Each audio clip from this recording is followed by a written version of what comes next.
Pattern number 6 na po tayo. Ang pattern number 6 po ay tinatawag po natin itong purpose of going. Basahin po natin yung ating magiging pattern. Sa unahan po, ilalagay po ninyo yung place. Particle e ang kasunod or particle ni, pwedeng palitan.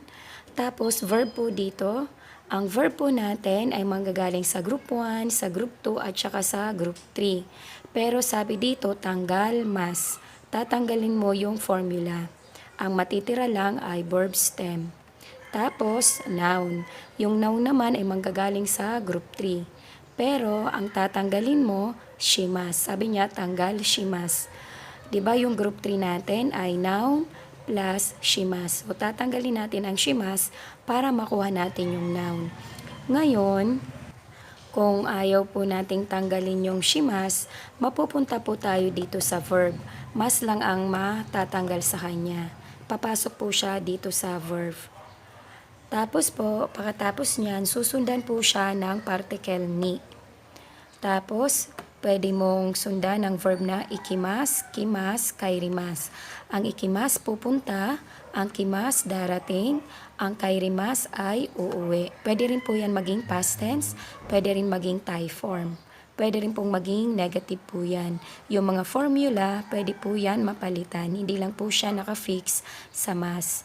Tapos po, dito po sa gitna, yung mga tinanggalan natin ng mas at yung noun tinanggalan ng shimas, dyan mo ilalagay yung gagawin mo or ginawa mo. Yung pinaka-purpose po ninyo. Basahin po natin uli. Place e, verb or noun ni, ikimas, kimas at kairimas. Bibigyan po natin ng example ang mga ito. Ang maganda po, dapat masaulo nyo po yung pattern para alam nyo po yung particle.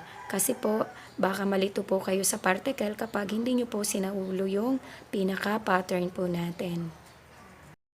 Example na po tayo. Ang sinulat po muna natin sa pattern ay place, e or particle ni, pwedeng palitan. Verb stem, tanggal yung mas, galing ang verb natin sa group 1, group 2 at group 3. Ni, ikimas. Yung ikimas natin, pwedeng mapalitan ng kimas at kairimas. Nakita nyo naman po kanina, sinulat naman po natin lahat. Example po tayo, translate po natin ito. Pupunta sa SM para bumili ng bag. Ang pupuntahan nating place ay SM.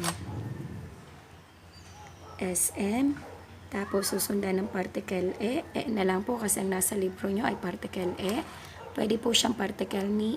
At ang purpose mo ay para bumili ng bag. Bumili ng bag. Mauna muna yung bag bago yung verb. Kabang. Tapos yung nang ng verb natin ay particle o. Ang bumili or bibili ay kaimas. Pag tinanggal ang mas, ang matitira ay kay.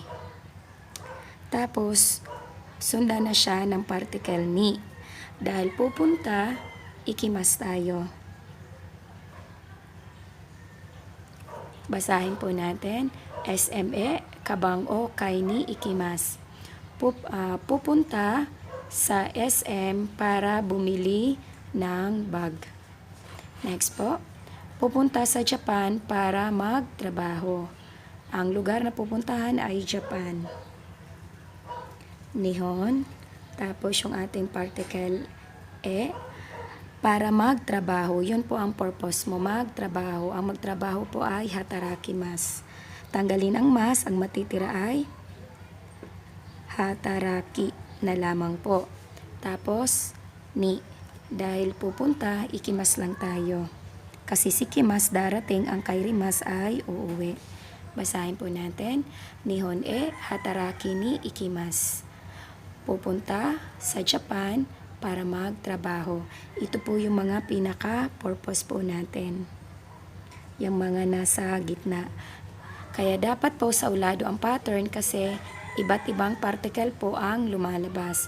Ito po, nasa pattern particle, yung ating purpose kaya may particle o kasi naandun po yung bagay na bibili natin. Tapos sinundan siya ng particle ni. Example pa po tayo, pupunta sa MOA para kumain ng ramen. Ang place po natin ay MOA. particle E. Ang purpose mo ay para kumain ng ramen. Unahin natin yung bagay. Ramen. Tapos yung ng verb ay particle O. Ang kumain or kakain ay tabimas. Ramen o tabimas. Tanggalin ang mas, magiging tabi. Plus yung ating ni particle at pupunta kaya ikimas. Ito po ang ating purpose. Mowa ramen o tabi ni ikimas. Pupunta sa mowa para kumain ng ramen. Pattern number 7 na po tayo. Ang pattern number 7 po natin ay place, or ni. Now na po tayo ngayon. Yung group 3 po, tatanggalin ang buong shimas. Tapos ni, ikimas, kimas, or kairimas. Ikimas na lang po ang aking inilagay. Translate po natin ito. Pupunta sa SM para mamili. Ang place natin ay SM. Susundan ng particle E. Ang purpose mo ay mamili. Ang mamimili po ay kaimono shimas. Pero tatanggalin ang buong shimas kaya ang natira ay kaimono. Yan ang iyong purpose. Tapos ni ikimas. Basahin po natin. SME kaimono ni ikimas. Ibigay ko lang po yung kaimas. Ibig sabihin po ng kaimas ay bibili. Anong pagkakaiba ng mamimili at ng bibili? Yung kaimono, shimas or kaimono at ng kaimas. Kapag gagamitin mo po sa sentence ang salitang kaimas or bibili, kailangan mo pong ibigay or sabihin yung bagay na bibilhin mo. Siyempre, yung particle O. Halimbawa po, kabang O, kaimas, bibili ng bag. Samantala, yung kaimono or kaimono shimas, ang Tagalog niya ay mamimili. Kapag sinabi mong mamimili ka, hindi mo na kailangan sabihin pa kung ano yung mga bibilhin mo. Sa madaling salita po, kapag ikaw po ay magsasabi ng bibili or salitang kaimas, matik po mayroon kang bagay dito sa unahan bago mo sabihin yung kaimas. Halimbawa po, katulad ng sinabi ko kanina, kabang o kaimas, bibili ako ng bag. Pero kapag sinabi mo lang na mamimili ako, hindi mo kailangan isabihin pa yung bag, mamimili ako. Example pa po tayo. Kahapon, pumunta sa park para maglakad-lakad. Mayroon po tayong adverb of time. Lagi pong nasa unahan ang adverb of time. Kino. Ang kahapon po ay kino. Tapos ang place mo ay park. Ang park ay ko-en. Tapos particle natin ang purpose mo ay maglakad-lakad. Ang maglakad-lakad po ay sampo. Sampo shimas siya, pero tinanggal ang shimas kaya naging sampo. Sounds M. Sampo. Tapos ni, kaya lang kahapon pa, kaya ang ikimas mo magiging past tense. Magiging ikimashita. Basahin po natin. Kino, ko-en sampo ni ikimashita. Ito po yung pinaka-purpose po ninyo. Next po, dumating sa Japan para mag-practical training. Ang place natin ay Japan, particle E. Tapos yung ating purpose para mag-practical training. Ang practical training ay jishu shimas. Magiging jishu na lang po siya kasi tinanggal ang shimas. Ito yung purpose mo. Tapos ni. Ikaw ay dumating, past tense, kimashita. Nihon jisho ni kimashita.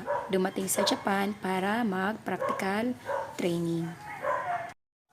Pananong po tayo. Ang ating pong pananong, itatranslate po natin ito base po sa ating sentence pattern po ng purpose of going. Saan ka pumunta para kumain ng Japanese food? Hinahanap po yung place. Doko. Ang purpose po ay kumain ng Japanese food. Ang Japanese food ay nihon ryori. Tapos, yung nang ay o. Yung kumain ay tabemas. Kaya lang tanggal ang mas magiging tabe. Ito po ang pinaka-purpose po natin. Tapos yung ni. Dahil pumunta, ibig sabihin past tense na. Ikimashita. Ngayon, lagyan natin ng ka sa dulo kasi nagtatanong na po tayo. Doko nihon ryo tabi ni ikimashita ka? Lagay po natin ang sagot po sa tapat ng pananong. Halimbawa po, sa MOA ka po pumunta para kumain ng Japanese food. MOA nihon ryo tabe ni ikimashita. Basahin po natin. Doko nihon ryo tabi ni ikimashita ka? MOA nihon ryo tabi ni ikimashita. Example pa po tayo. Saan ka pupunta para bumili ng pasalubong? Hinahanap pa rin po yung place. Doko ang ating purpose, bumili ng pasalubong. Unahin natin ang bagay. Ang pasalubong po ay umiyage. Yung nang ay partikelo at ang bumili, kaimas. Magiging kay na lang po siya. Ito yung purpose. Tapos yung ni, dahil pupunta pa lang, ikimas lang tayo. At yung ating question marker ka. Basahin po natin. Doko umiyagi o kay ni ikimas ka. Halimbawa po, sa SM ka bibili ng pasalubong. SME umiyage o kay ni ikimas. Basahin po natin. Doko umiyagi o kay ni ikimas ka. SME umiyagi o kay ni ikimas. Ibig sabihin, pupunta sa SM para bumili ng pasalubong. Next example pa po tayo. Pumunta ka sa station, kanino ka nakipagkita? Ang ating place ay station. Eki. Tapos yung ating pananong sa purpose ay kanino ka nakipagkita? Dare. Tapos yung nakipagkita, ang fixed particle niya ay ni. Yung ay mas. Tanggalin ang mas, magiging ay na lang po. Dari ni ay. Tapos ni. Pumunta po, ibig sabihin nangyari na. Kaya magiging past tense po tayo. Ikimashita. Plus ating question marker. Eki dari ni ay ni ikimashita ka? Nandiyan ang ating pananong. Lagay natin ang sagot. Halimbawa po, nakipagkita tayo kay Ben. Ben sang ni ay ni ikimashita. Ibig sabihin po, nakipagkita kay Ben. Basahin po natin lahat. Eki dari ni ay ni ikimashita ka? Ben sang ni ay ni ikimashita. Example pa po tayo. Bukas, pupunta sa supermarket. Ano ang bibilhin mo? Mayroon po tayong adverb of time. Mauna po ang ashita. Tapos, supermarket po yung ating place. Supae. Ano ang bibilhin? Yan po yung ating pananong sa purpose. Nani. Nanyo. Ang bibilhin or bibili ay kay mas. Tanggalin ang mas, magiging kay. Nanyo kay. Ito po yung pananong sa purpose. Tapos ni ikimas. At question marker ka. Basahin po natin. Ashita supae nanyo kay ni ikimas ka? Nandito ang pananong. Diyan natin itapat ang sagot. Halimbawa po, ang purpose mo ay bibili ka ng prutas. Ang prutas po ay kodamono o kay ni ikimas. Ibig sabihin po nito, pupunta para bumili ng prutas. Basahin po natin. Ashita supae nani o kay ni ikimasu ka? Kodamono o kay ni ikimasu. Example pa po tayo. pupunta sa Japan, anong gagawin mo? Or anong gagawin mo sa pagpunta mo sa Japan? Translate po natin. Ang ating place ay Japan. Nihon. At ang ating pananong sa purpose, ano ang gagawin mo? Ito po ay naka-general question ng verb. Nani o shimasu ka? Magiging nani o shi. Tinagal po natin yung mas. Tapos ni, ikimas.